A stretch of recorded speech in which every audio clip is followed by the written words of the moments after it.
حدیث نبوی۔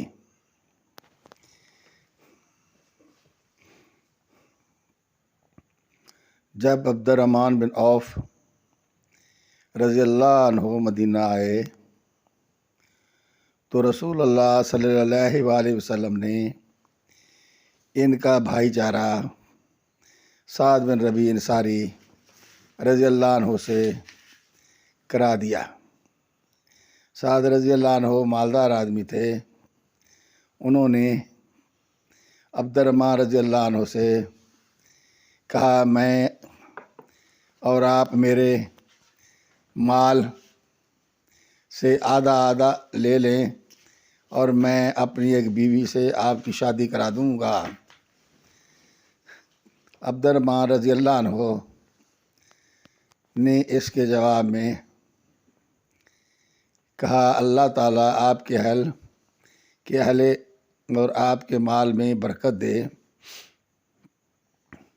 مجھے تو آپ بازار کا راستہ بتا دیجئے۔ پھر وہ بازار سے اس وقت تک واپس نہ آئے جب تک نفع میں کافی پنیر اور گھی نہ بچا لیا۔ اب وہ اپنے گھر والوں کے پاس آئے اور کچھ دن گزارے ہوں گے، یا اللہ نے جتنا چاہا اس کے بعد وہ آئے کہ ان پر زردی کا نشان تھا۔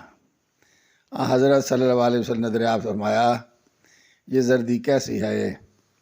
عرض کیا، یا رسول اللہ، میں نے ایک انصاری عورت سے شادی کر لی ہے۔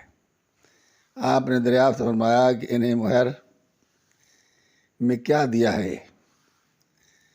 عرض کیا، سونے کی ایک گٹھلی۔